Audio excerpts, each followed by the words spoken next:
Imagine the rolling hills of Tuscany, vineyards, olive groves, and postcard perfect villas.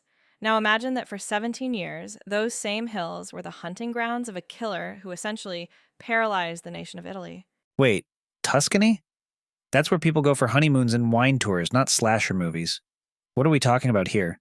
We're talking about the monster of Florence, an unidentified serial killer who murdered 16 people between 1968 and 1985.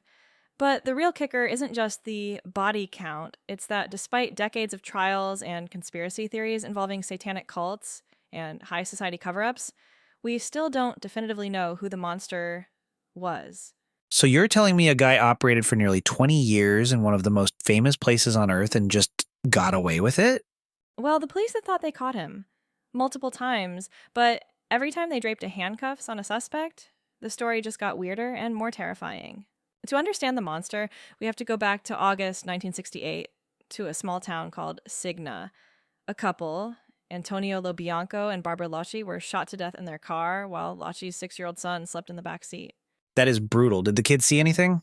He woke up to find his mother dead and ran to a nearby house for help. At the time, the police looked at the husband, Stefano Mele. He was part of a tight knit group of Sardinian immigrants, and since Locci had many lovers, they chalked it up to a crime of passion. Case closed, right? A jealous husband kills the wife and her lover. That's what they thought. Mele went to prison, and for 6 years, everything was quiet. But then, in 1974, it happened again. Another couple shot in their car, but this time there was a gruesome signature. The female victim was stabbed dozens of times, and parts of her body were surgically removed. Wait, if the husband from the first murder was in jail, he couldn't have done the second one. Did the police realize they had a serial killer? Not immediately, but the ballistics were undeniable. Both crimes used the exact same weapon, a .22 caliber Beretta pistol firing rare Winchester Series H bullets. The monster had officially arrived, and he was using the exact same gun from a case the police thought they'd solved 6 years earlier. From 1974 to 1985, the monster became a ghost that haunted the Tuscan countryside. He targeted couples in parked cars, usually in secluded spots known as lovers' lanes. He would sneak up, fire through the window with that .22 Beretta, and then perform these ritualistic mutilations on the women. This feels incredibly methodical. Was there any pattern to when he struck? He usually struck during the new moon when the nights were darkest. He was brazen, too. In 1983, he killed 2 German tourists who were staying in a van.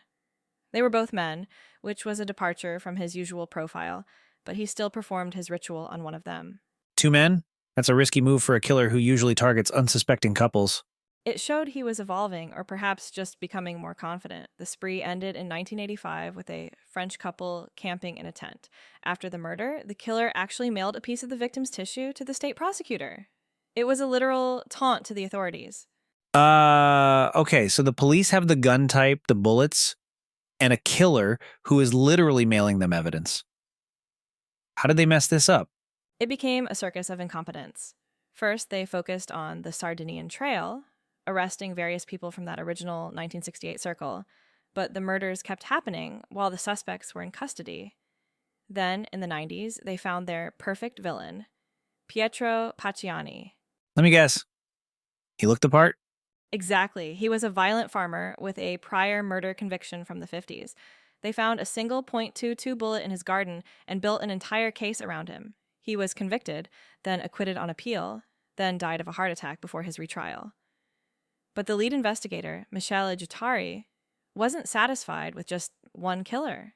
Don't tell me he wanted a team. He invented the Companions of the Monster. He claimed Pacciani was just the muscle for a group of snack buddies, a bunch of local lowlifes, who were secretly working for a powerful satanic sect. He argued that wealthy Florentine elites were paying these peasants to harvest body parts for occult rituals. That sounds like a Dan Brown novel. Is there any actual proof for the satanic cult thing? None, zero. The investigation actually turned into a witch hunt. They even arrested Mario Spezzi, a journalist who was criticizing the police's theories. The authorities were so desperate to find a mastermind that they ignored the fact that their star witness was a petty criminal who kept changing his story. So, after all those years and all those trials, where does the case stand now? Is the monster still out there? Officially, the case is a mess. Some of Pacciani's associates were convicted as accomplices, but Many experts believe the real killer, the person who actually held the Beretta, was never caught. The gun itself has never been found. It's wild that a case this famous is essentially still a cold case in the eyes of many. It changed Italy forever. It ended the innocence of the countryside. People stopped going out to secluded spots. They lived in fear for nearly 2 decades. But more importantly, it remains a staggering example of how a justice system can fall in love with a narrative, like a satanic cult, and lose sight of the actual evidence. It's like they were so busy looking for a monster under the bed that they forgot to check the person standing right behind them. Precisely. It's a story of 2 monsters, the one who pulled the trigger, and the one created by the collective paranoia of a failing investigation. Alex, if I'm going to remember one thing about this nightmare in Tuscany, what is it? Remember that the monster of Florence wasn't just a killer, but a mystery so dark it caused the Italian justice system to lose its mind in search of a conspiracy that likely never existed. That's Wikipedia. Every story on demand. Look, search your next topic at wikipedia.ai.